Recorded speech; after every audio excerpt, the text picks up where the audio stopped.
दोस्तों, क्या आपको भी 2025 का एसआईआर का फॉर्म भरना है, लेकिन आप लोग कंफ्यूज हो कि इस फॉर्म को भरे तो भरे कैसे।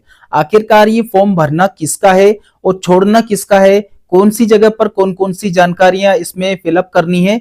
तो आइए पूरी जानकारी मैं आपको विस्तार से बताने वाला हूं। आप लोग कौन सी गलतियां करते हो वो गलतियां भी मैं आपको बताने जा रहा हूं।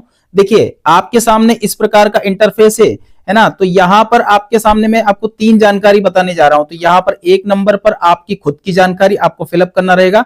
सबसे पहले तो मैं आपको यही बता देता हूं, आपने फर्स्ट नंबर पर आपने अपनी खुद की जानकारी को फिलअप कर लिया, है ना। और इसके बाद में सेकंड नंबर पर अगर मैं आपको बताऊंगा अब ये सही, पिछली मतदाता सूची के अनुसार 2003 की गणना के अनुसार अगर आपने वोटिंग किया है तो आपको सेकंड नंबर पर आपको अप्लाई करना रहेगा। अगर आपने नहीं किया है तो उस कंडीशन में आपको क्या करना रहेगा, उस कंडीशन में आपके घर के कोई भी मेंबर हो जिसने आपको पाला है, जैसे माता पिता गार्जियंस कोई भी हो, तो उनकी जानकारी आपको फिलअप करनी है। एक एक करके मैं पूरी जानकारी को स्पष्ट करने वाला हूं। तो यहां पर देखेंगे, फर्स्ट मैं स्टार्टिंग से आपको पूरी कंप्लीट जानकारी बता भी देता हूं। आपका यहां पर इस प्रकार से एक ये पेज मिलेगा, एक इस प्रकार से आपको ये फॉर्म मिलेगा। ठीक है, यहां पर आपका बारकोड लगा रहता है, यहां पर एक फोटोग्राफ भी उसी में लगा हुआ आता है। अब एक फोटोग्राफ आपको अलग से भी इसमें लगाना रहता है।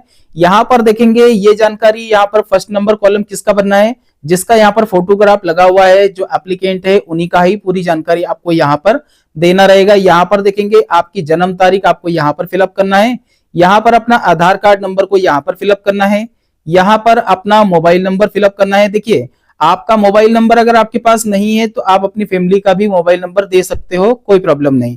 अब बात करते हैं, या माता या फिर पिता, जो अभिभावक जो भी है आपके घर में, जो जिन्होंने आपका पालन पोषण किया है, उनकी जानकारी देना है, तो उनका नाम आपको यहाँ पर लिखना रहेगा।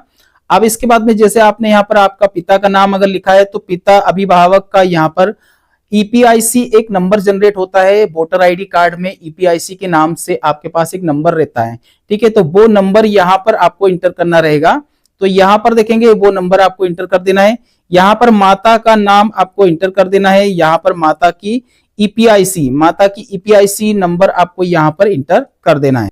अब यहाँ पर देखेंगे पति या फिर पत्नी का विवरण अगर लागू हो, तो मतलब शादी हो गई है और आपका पत्नी या फिर पति जो भी हो, जो कंडीशन में आप फॉर्म भर रहे हैं, तो आप यहाँ पर उनका विवरण देंगे, उनका नाम लिखेंगे और उनका बाद में सेकंड नंबर पर यहाँ पर उनका ईपीआईसी नंबर को इंटर कर देना है।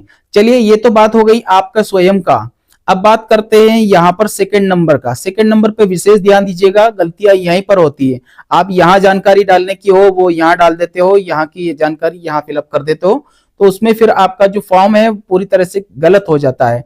अब कंडीशन यहाँ पर आपको समझ लेना है, अगर आपने 2003 की मतदाता गणना सूची के अनुसार आपने वोटिंग किया था, राइट, समझना पहले बात को पूरी। अगर आपने 2003 की गणना के अनुसार आपने वोटिंग किया था तो आपको अपनी जानकारी यहाँ पर फिलअप कर देना है। और उसके बाद में अगर आपकी जानकारी यहाँ पर फिलअप हो रही है तो फिर इस वाले कॉलम को भरने की जरूरत नहीं। मतलब ये होता है कि आप स्वयं अगर आपने 2003 में वोटिंग किया था तो फिर आपको ये वाली जानकारी को भरने की जरूरत नहीं होगी, यहाँ पर ही सारी जानकारी आपको भरना रहेगा। अब भरना क्या रहेगा वो समझ लीजिए। यहाँ पर देखेंगे, यहाँ पर आपका निर्वाचन का नाम, जिसका नाम, जिसके नाम से आपका स्वयं का नाम आपको यहाँ पर इंटर करना रहेगा। यहाँ पर आपका ईपीआईसी नंबर उपलब्ध हो तो वो डालना होगा। यहाँ पर आपका संबंधी मतलब पिता का नाम आपको यहाँ पर इंटर करना रहेगा, संबंध क्या है वो दिखाना होगा, जिला, इसके बाद राज्य कौन सा है, यहाँ पर विधानसभा कौन सी लगती है, यहाँ पर आपका विधानसभा की क्षेत्र संख्या क्या है, भाग संख्या क्या है और क्रम संख्या क्या है, ये सब आपको दिखाना रहेगा। अगर ऐसी कंडीशन है कि आपने 2003 की लिस्ट के अनुसार अभी तक आपने वोटिंग नहीं किया है, अभी आपका वोटर आईडी में नाम जुड़ा है, तो फिर आपको ये वाले कॉलम को बिल्कुल छोड़ देना है। इसमें आपको कुछ अप्लाई करना है, भरने करने की जरूरत नहीं है।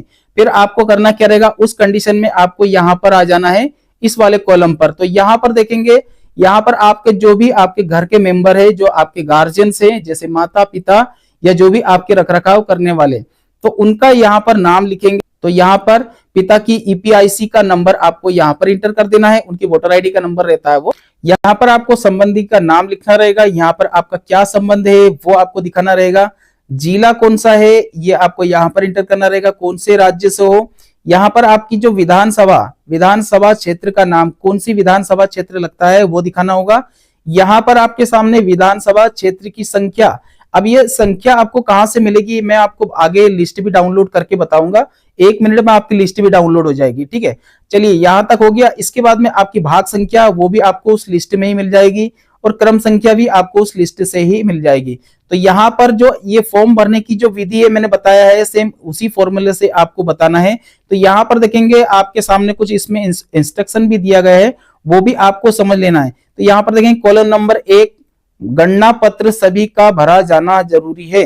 यहाँ पर कॉलम नंबर 2 जो जैसा मैंने बताया वो आपको समझा रहा हूं, जैसा मैंने आपको बताया है, यदि मतदाता का नाम वर्तमान मतदाता सूची 2025 में है और पिछले SIR 2003 में भी है तो वो 1 और 2 दोनों कॉलम को भरेंगे, 3 को नहीं भरेंगे, जैसा मैंने बताया था इसको नहीं भरना है। अब उसके बाद में तीसरे वाले कॉलम की बात करें तो यहाँ पर तीसरे वाले कॉलम में क्या लिखा हुआ है वो आपको समझ लेना है। यदि मतदाता का नाम वर्तमान मतदाता सूची 2025 में है और पिछले SIR 2003 में नहीं है तो कॉलम नंबर 2 को नहीं भरना है, जैसा मैंने बताया था आपको कॉलम नंबर 2 नहीं भरना है। फिर उस कंडीशन में कॉलम नंबर 3 मतलब यहाँ का, तो यहाँ पर आप कॉलम नंबर 3 SIR 2003 के अनुसार माता पिता का विवरण भरा होना चाहिए, तो आप अपना फॉर्म को सही तरीके से भर पाएंगे। यहाँ पर देखेंगे यदि वधु या फिर पुत्र वधु, तो उस स्थिति में कॉलम नंबर 3 में केवल उसके पिता या फिर माता की यहाँ पर पिछली जो सूची 2003 की रहती है उसके अनुसार पूरी जानकारी भरना रहेगा। ये कॉलम नंबर 3 की बात कर रहे हैं। देखिए मैं आपको बता भी देता हूं, अगर आपको ये कंडीशन होती है पुत्र वधु हो या ऐसी कोई सी भी कंडीशन हो तो फिर आपको ये वाला कॉलम तो छोड़ ही देना है। फर्स्ट वाले कॉलम में आपका नाम वगैरह भरेंगे, सेकंड वाले को बिल्कुल छोड़ देना है और थर्ड वाले में फिर उनकी जो भी रिश्तेदार है जहां से वो पलायन करके यहाँ आए हैं, मतलब किसी और जगह से आपके घर आए हैं, तो उनकी जानकारी आपको यहाँ पर भरना रहेगा। मतलब पुत्र वधु हो या कोई भी हो तो उनके घर के उनके माता पिता उनकी जानकारी, और यहाँ पर ये पूरा कॉलम उनके अनुसार आपको भरना रहेगा। चलिए इसके बाद में अब ये यहाँ पर मैंने आपको बताया था विधानसभा क्षेत्र की संख्या, विधानसभा का भाग संख्या क्या है, इसके बाद क्रम संख्या क्या है, ये कहां से मिलेगा। सबसे पहले देखेंगे क्रोम पर आ जाना है, आपका जो गूगल क्रोम रहता है उस पर आना रहेगा आपको। देखिए जैसे आपने गूगल क्रोम खोला है, गूगल क्रोम पर जाने के बाद में आपको यहाँ पर सिर्फ इतना लिखना है वोटर। जैसे आप वोटर लिखते हैं तो आपके सामने इलेक्शन कमीशन ऑफ इंडिया इस वेबसाइट के ऊपर आपको आ जाना है। अब यहाँ पर काफी सारी जानकारियां आपको देखने को मिलेगा, तो ये जानकारियां आपको कुछ भी आपको ध्यान नहीं देना है, सिर्फ और सिर्फ यहाँ पर देखेंगे search your name and last SIR, इसके ऊपर आपको क्लिक कर देना है। जैसे आप यहाँ पर इसके ऊपर क्लिक करते हैं तो आपके सामने कुछ इस प्रकार का इंटरफेस आ जाएगा। अब आपको 2 जानकारियां रहती है, चाहे तो एक आप जानकारियां जैसे आपका स्टेट डिस्ट्रिक्ट जो है पोलिंग स्टेशन, ये सब देकर के आप जानकारी को कलेक्ट कर सकते हैं, या फिर यहाँ पर आप अपनी SIR जैसे आपका जो स्टेट रहता है उस स्टेट के अनुसार भी पूरी लिस्ट को डाउनलोड भी कर सकते हैं। देखिए यहाँ पर आप अपना जो भी स्टेट है उसे आपको सेलेक्ट करना होगा, यहाँ पर आप अपना जो जिला लगता है उसे आपको सेलेक्ट करना होगा। यहाँ पर असेंबली की बात करें तो जो भी आपका ब्लॉक लगता है, जो आपकी विधानसभा लगती है उसे आपको यहाँ पर चॉइस करना रहेगा। यहाँ पर आपका पोलिंग स्टेशन जो भी लगता है, आपका गांव का शहर का जो भी आपका पोलिंग स्टेशन लगता है उसे आपको सेलेक्ट करना होगा। इसके बाद में यहाँ पर देखेंगे आपके सामने व्यू वाली बटन के ऊपर आपको क्लिक करना होगा। जैसे आप यहाँ पर व्यू वाली बटन के ऊपर क्लिक करते हैं तो आपके सामने इस प्रकार से पूरी जानकारी ओपन हो जाएगी। अब देखिए कंफ्यूजन ये होता है कि हम ये भाग संख्या और ये निकालेंगे कैसे, तो यहाँ पर निर्वाचन का नाम, यहाँ पर पिता का नाम, यहाँ पर उम्र, ये सब आपको मिलान करना रहेगा। अब यहाँ पर देखेंगे विधानसभा के जो नंबर रहते हैं जिसकी हमें जरूरत पड़ती है वो यहाँ पर मिलेगा। भाग संख्या की बात करें तो भाग संख्या आपको यहाँ पर मिल जाएगी, ठीक है। इसके बाद में जो आपका ग्रह संख्या रहती है वो यहाँ पर मिलेगी आपको। तो इस प्रकार से ये तीनों ही जानकारी आप अपने हिसाब से अपने नाम के अनुसार आपको सर्च कर लेना है। सर्च करने के बाद आप अपने फॉर्म को फिलअप कर सकते हैं। तो आज के लिए दोस्तों इतना ही। वीडियो अच्छा लगे तो एक लाइक करके चैनल को सब्सक्राइब करें, वीडियो को लाइक करें। धन्यवाद आप सभी का वीडियो देखने के लिए। आपका दिन शुभ रहे। जय हिंद।